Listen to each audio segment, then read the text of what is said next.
Hey everyone, kind of chuckling at my mom. I talked to her last night and because she watched my video because she told me that if I wouldn't keep trying to work, I could probably get well. I'm still sick. Hoping it's not anything too terribly nasty. This is the 7th day since I've really gotten sick and I'm still coughing and I'm still congested and I am hoping it doesn't it goes away and doesn't come back. That's what I want it to do. Whatever this bug is, it can go away now and not come back. Um, Yesterday we talked a little bit about some of the signs of, when you see these signs when you're talking to someone about bookkeeping. These are the things that kind of make me personally um, wonder if the bookkeeper or accountant knows what they're doing. Some of it is if they're not getting started, they've been in the business a long time, and they have a degree and they're not making very much money. That kind of makes me wonder. It's not by itself a deal breaker, but combined with other things that it could be. Scaremongering, and that's one that I really kind of wanted to get into. I talked about it quite a bit yesterday. Oh, goodness. Still a little bit hard to breathe. That's not fun. And I moved my camera yesterday and now I can't seem to quite get it back where it's supposed to be, so I apologize for fiddling with that. Scaremongering is this idea that basically, well, if I'm not the one that does your books, sorry you guys, then you are going to go to jail, you're going to be audited, you're going to have all of these horrible things happen to you, so you need me to take care of it for you, right? And I hate that. I hate it. I hate it with a passion.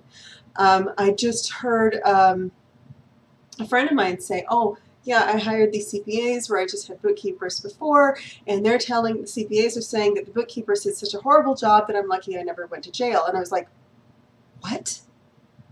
Really? That is the biggest sign I can come up with that says that the CPAs do not know what they're doing.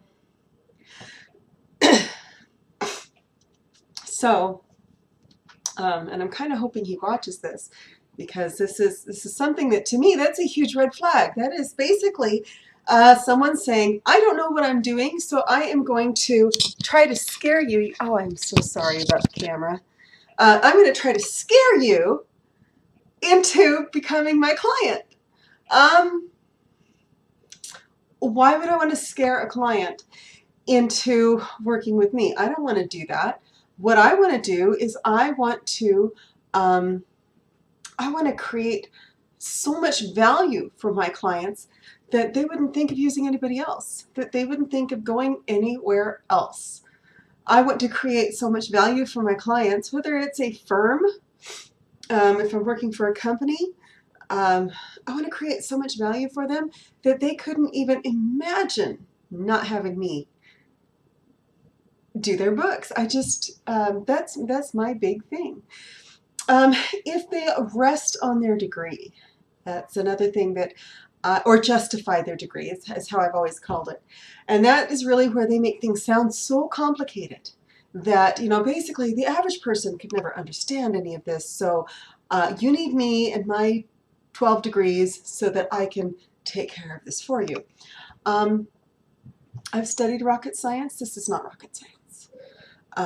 This is pretty simple and straightforward. There's a few key elements that need to be taken into account. The accounting equation is one of them.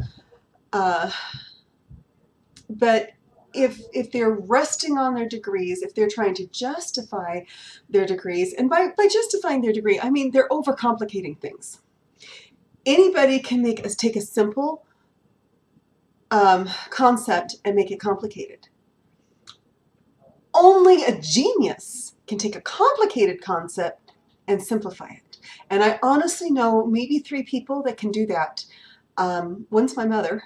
She's a genius at taking things right down to the nitty-gritty.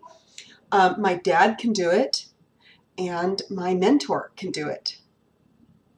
And those are the only 3 people that I know of that can consistently distill complicated concepts down to something simple.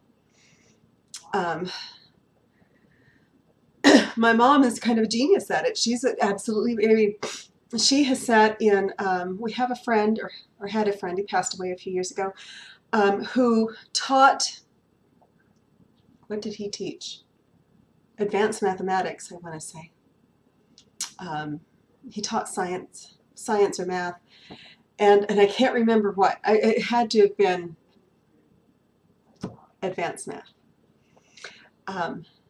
But he was crippled in his left arm was crippled, so he would kind of leave it in his pocket. It didn't do anything, and he would just write across the chalkboard, and then he would finish what he was talking about, and then he would go back over and erase. And Mom said that she was lucky when she took his class that he didn't have two good arms, because he would be writing and erasing at the same time if he did.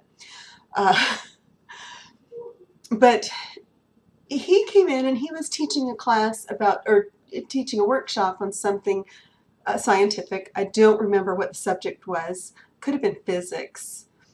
And he went on for, the whole hour of the class, and he was explaining it. And then at the end of the class, he came up to her and said, "Now, do you understand what I talked about?" And she said, "Oh, yeah, this is what you mean." And she explained in a sentence what he had spent a whole hour lecturing about. And he said, "Well, yeah, that's what that was about."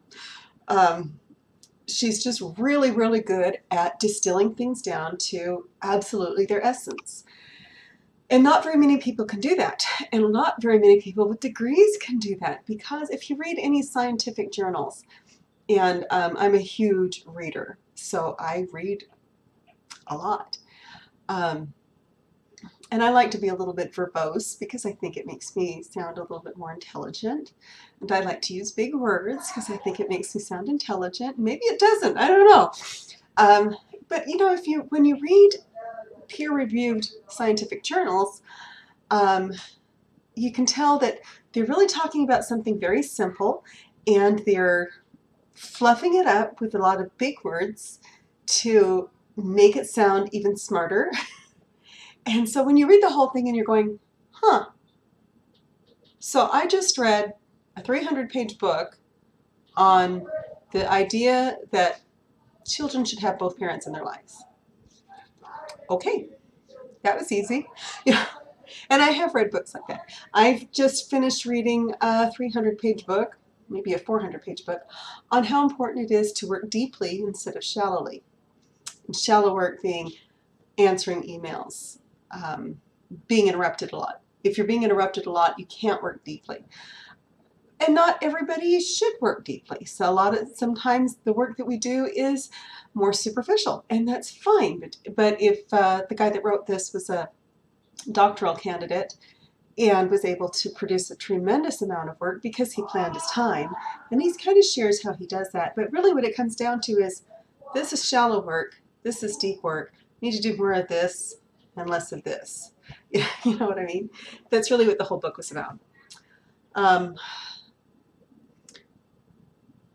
So that takes a very special kind of genius. So if you have someone who comes in and they are overcomplicating, well, let's add 100 different accounts to your chart of accounts without explaining why, and we're going to put account numbers. I hate account numbers on chart of accounts, by the way.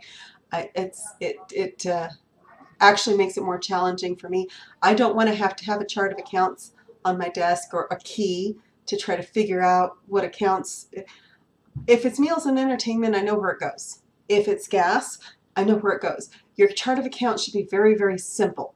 Now, we may need to add sub-accounts. We may need to add additional items depending on your business. I mean, it's going to depend on your business. The most common thing I see is we have automobile expenses, and then I will always put a sub-account for fuel. I will always put a sub-account for repairs and maintenance. By the way, if you own a car that you use in your business, you can write off your car washes. You can write off any repairs to it, your oil changes, all of that stuff, and you should keep your car in tip-top condition because that's an advertisement for your business. So all of that you can write off. We may not ever use it except, for your profit and loss. We may decide that for tax purposes, mileage makes more sense. But you want to keep track of those expenses so that if, let's say you have a trucking company and you have drivers that drive cargo cross country, if fuel expenses spike, that's something you want to know about. You want to know if all of a sudden your fuel expenses go from $2 a gallon to $5 a gallon, because although it kind of makes a difference for someone like me, I have a 2012 Chevy Cruze. It gets incredible gas mileage. I think I get about 30 miles a gallon in town. I get 30 miles a gallon. And it's just me, and I have 2 teenagers, and I really don't need a big car. But if you're driving a semi-truck and it takes 200 gallons to fill it up and your gas expense jumps, that takes a big chunk out of your profits. You need to know about that. Even if you do have a compact car like I do and gas goes up, you need to know. You need to know, oh, okay, now I'm paying more for fuel. Where can I cut back? Or should I focus on increasing revenues? Do I need to add a fuel surcharge? There's some different scenarios that can go on, but if you don't know what fuel, just fuel, is, then you don't know. You don't know, why did my automobile expense go up? Why did my trucking expense go up? If you don't have fuel broken out as its own expense, that's a pretty sizable expense. Also, the repairs and maintenance. Just kind of using this as an example, there are some things you want to break out, but you don't need to break out, well, okay, I've got meals and entertainment, and I'm going to break out, I don't see this a lot because I'm in Utah and not very many people drink or smoke. Some do. But I don't need to break out alcohol or cigarettes or movies or a box at Real Salt. Like, I don't necessarily need to break that out separately. For one thing, if you smoke, that's not a business expense. If you're at home drinking, that's not a business expense. And you need to be very careful about that. A lot of people will write off all of their meals, thinking that but then again, there's a certain amount of, some meals are travel meals, some meals are not. But if you don't tell your bookkeeper what they are, she just doesn't know. One of the very first things I do with my clients is kind of have a come to Jesus talk, which basically means I sit them down and say, your books are only as good as the information that you give me. I am really good at bookkeeping. I am not good at reading minds at all. So if you are writing everything off, if you are including every single penny that you spend at McDonald's as a business expense, I have no way of knowing it's not. And if you get in trouble, I can only be as good as the information that I receive. Isn't she pretty? It's my baby girl. Not much of a baby anymore. She's still little. She's only 5 feet tall. So when I see charts of accounts that have been overcomplicated, not just making sure that all of the accounts are there, and that's another problem or challenge. I never have problems, I have challenges that I have with clients, is they want to kind of keep some of their bank accounts, or they want to keep some of their loans, or they don't want to give me all the information I need, and it is frustrating. But when I can look at a chart of accounts and immediately go, this one's been overcomplicated. This is one where they're trying to dial down to the last penny, and it's not necessary. And when I see someone trying to justify, and that's what I call justifying your degree. When you try to make things complicated so your client can't understand what you're doing, that's justifying your degree, and it's ridiculous. And basically, if my client doesn't understand my books, then I have failed. They should be able to pull up their reports. They should be able to look in their QuickBooks and understand what it means. And if they don't, then I need to do more work on it to make sure that it's simple rather than complicated. It's easy to overcomplicate it. It's hard to simplify. So that's one of the things that I look for. You know, if I get a CPA that scaremongers and then tries to justify their degree by overcomplicating, they don't really know what they're doing. That's why they say, if you want to know if you know something, teach it. Because in order to teach it, you have to get this down. You have to be able to explain it in simple terms.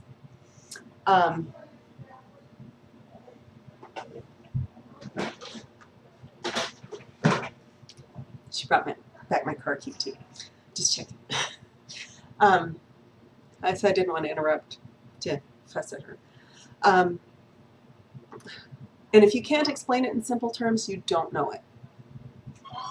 And I say that, and one of the guys I dated back in the day was a rocket science. I mean, he literally was a rocket scientist, had a master's degree in physics. And he would try to overcomplicate everything. Everything. Physics and rocket science is not complicated to explain. Thrust, drag, lift.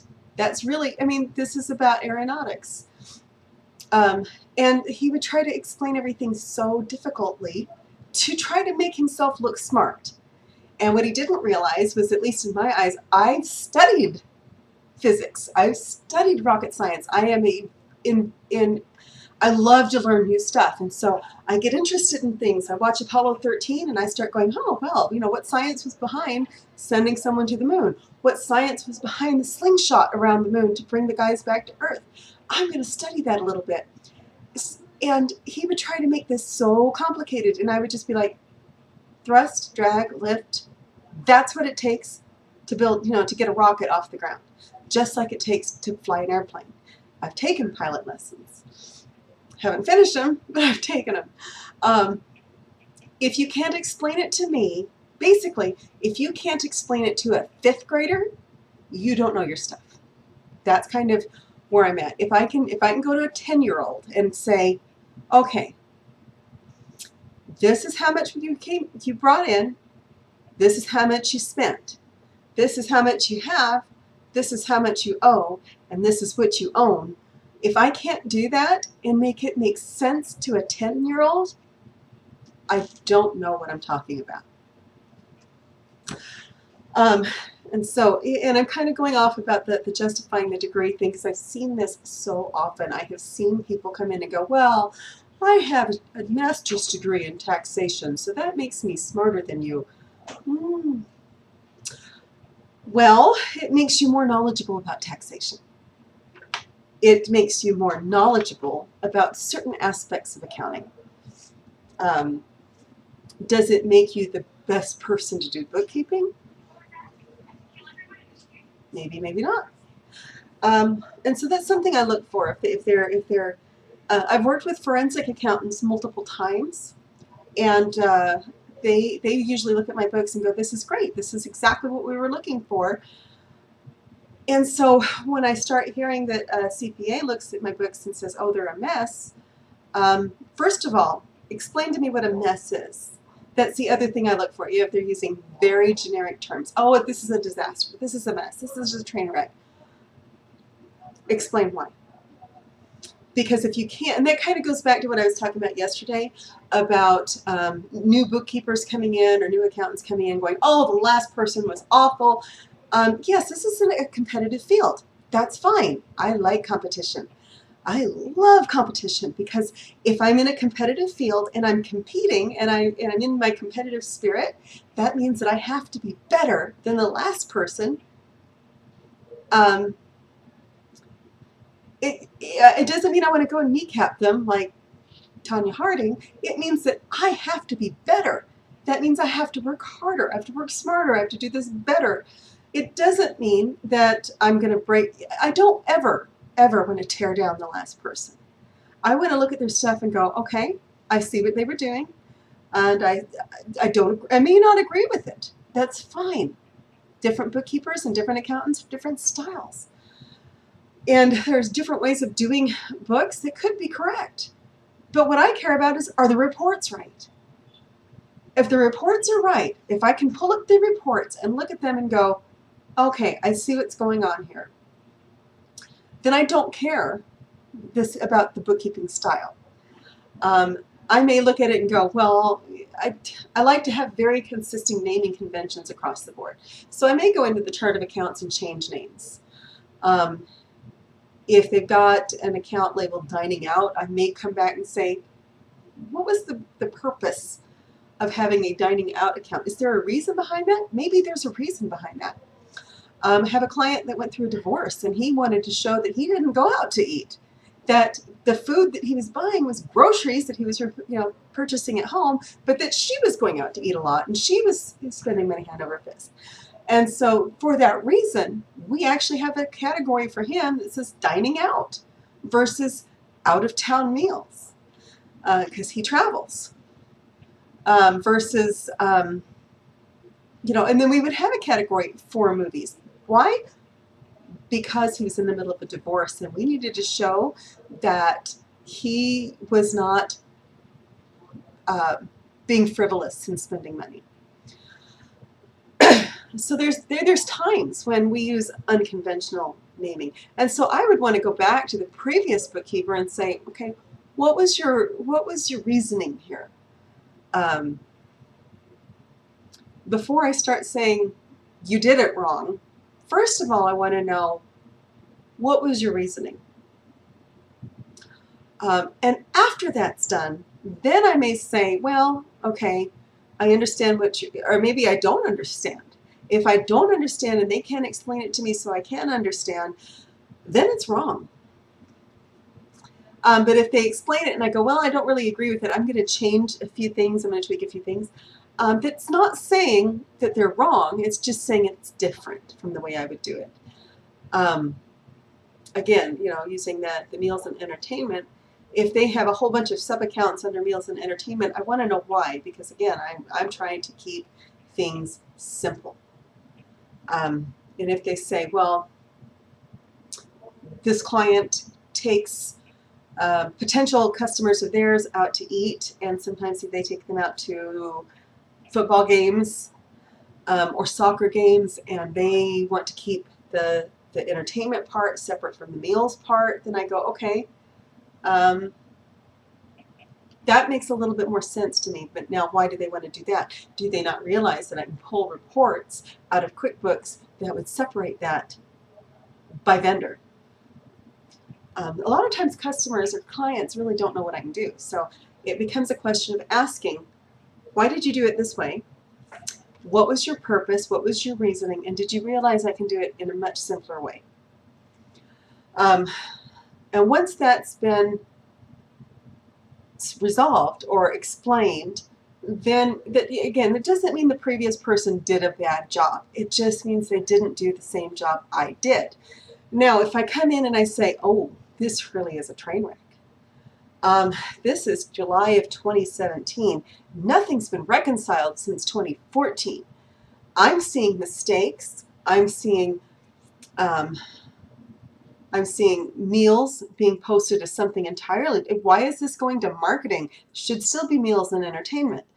I'm seeing the owner trying to write off her own expenses. She's writing off getting her hair done. And unless you're a model or an actress, you don't get to write that off. As much as I would love to say that if I could write it off, I would have my nails done. I would have a lot of other things done. But because I'm not a model or an actress anymore, or a beauty queen anymore, I don't get to write that off. I don't make my living off of my looks. I make my living off of my brain. So I can write off continuing education. So, I mean, that's some of the things that I see that kind of send up red flags. Anytime I hear an accountant or a bookkeeper bashing the person that came before, then I start to wonder, that kind of goes with the scaremongering. Why would you need to do that? Is it a different style, or is it really truly wrong? If it's really truly wrong, you have to explain to me why before I'm going to agree with you.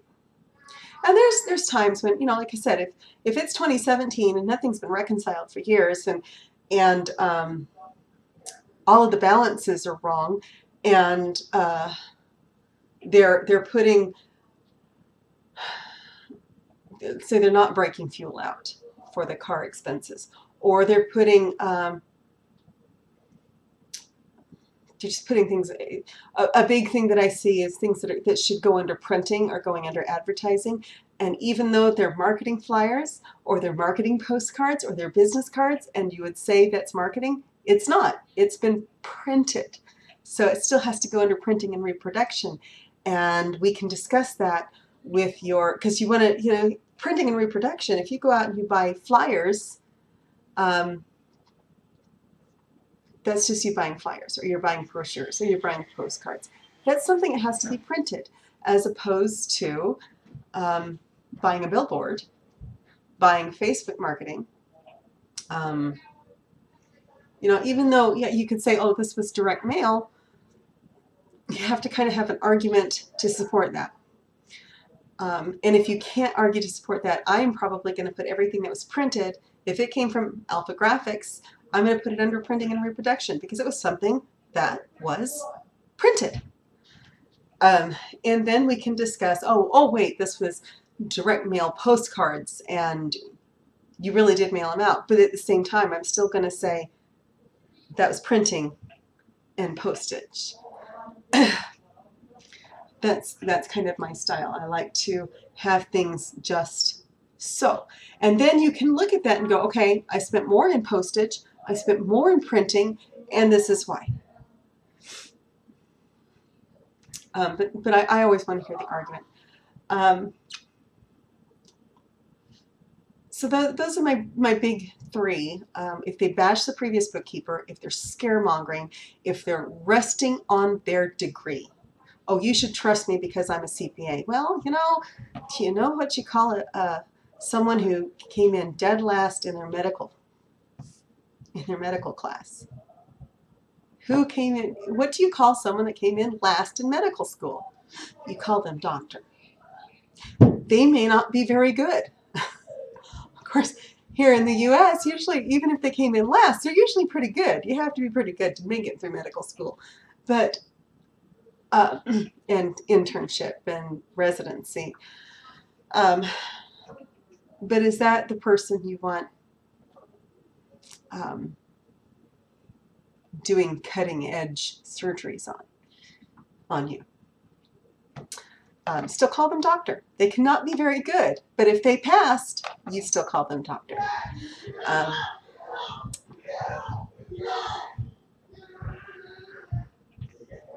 My very, very, very quiet son is playing video games upstairs. I don't know if you can hear the yelling and the pounding, but that's what that is.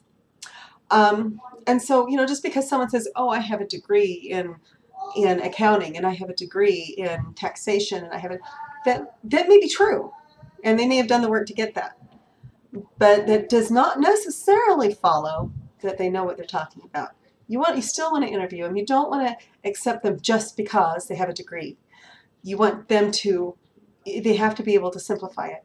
They have to be able to look at a previous bookkeeper's work and say, this is why it would be wrong. This is how it can be fixed.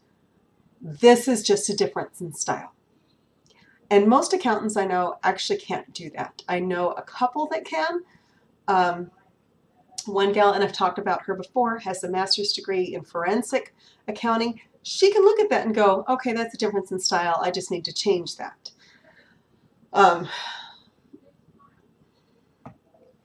But most accountants I know really don't know how to do that. I'd love to meet some that do. And this is not to bash any other accountant, by the way. When I meet accountants or bookkeepers that are good at what they do, they can support, they can go back in and say, I don't need to scaremonger. If I need to scare my client into signing with them, maybe I don't want the client. I don't need to rest on my degree. I don't need to make things complicated in order to get the client to sign with me. It's a lot like scaremongering. Maybe right now I'm working on a degree and I'm doing that to kind of comfort my clients that yes, I went through all the school in order to put letters behind my name, not because I don't know what I'm doing now, but to kind of support that yes, I do know. And bashing the previous bookkeeper. If you have to bash the previous bookkeeper, if you have to run anyone down in any way, shape, form, or fashion in order to sign a client, you are not good at your job. That's really what I kind of come down to. So my job as a oh,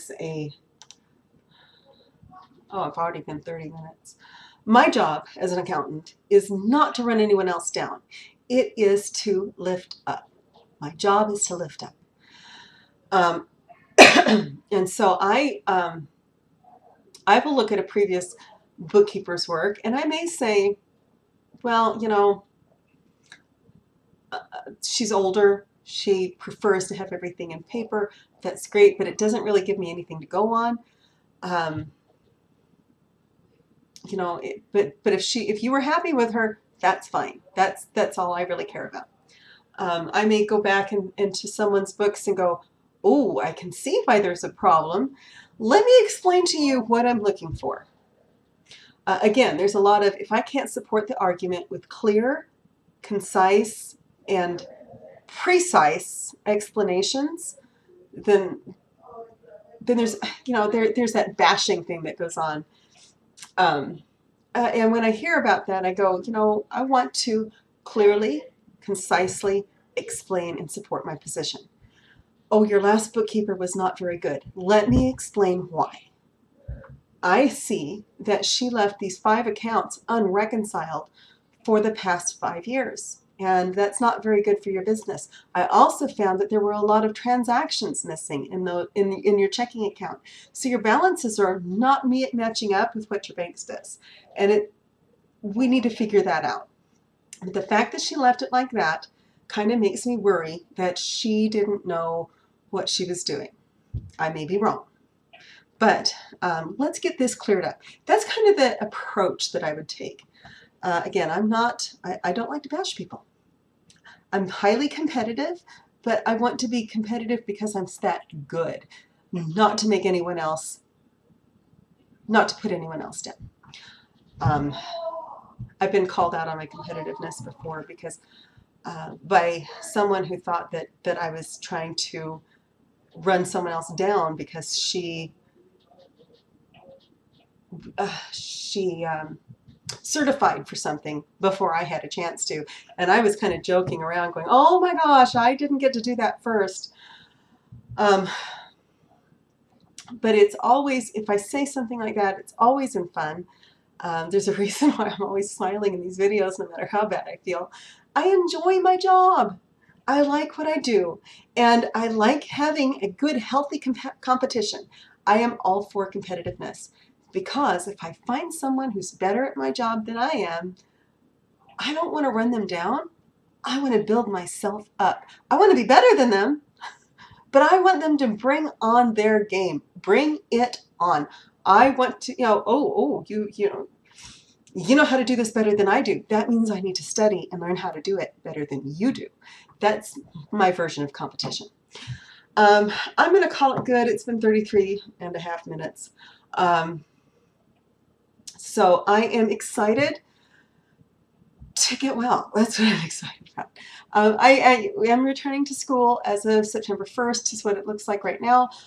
So I will be getting those degrees and I'll be getting those letters behind my name, and I will be able to get new business cards with letters behind my name. So I'm really excited about that. The plan is for me to earn my accounting degree, my business management degree, sit for my CPA, and then get an MBA. So there's nothing like degreeing up. And I hope to be able to do this very quickly. The college I'm going to is Western Governors University. They allow me to test out of a lot of courses. They say they want you to complete 4 courses in a 6-month term, and I go, if I can't do 6 courses in a 6-month term, I'm probably slacking. That's also where I get really competitive. So I like to be busy. I like to have a lot to do. I don't like to have a job where I'm holding down a chair. I like to be very productive, and that's one of the ways that I kind of look at my day and go, I have plenty of time in the morning. Um, and I think maybe tomorrow I'm going to talk about how I'm trying to learn to be a morning person. I'm not one by nature. By nature, I would sleep until 10. But it's not really something I want to do anymore. I want to take care of my stuff before noon now. So that means I have to get up early. But that's it for tonight. I'll look forward to talking to you tomorrow. Hopefully, eventually, I'm going to be at 100% again. I can't wait. I'm already getting a little dizzy and lightheaded, and I have a hard time breathing. So hopefully, I keep hoping that, okay, tomorrow morning I'm going to get up and I'm going to feel really good. And by the end of the day, I'm usually going, I'm still sick. So I will talk to you tomorrow. Hopefully I'll be feeling better by then. Talk to you soon. Have a great evening.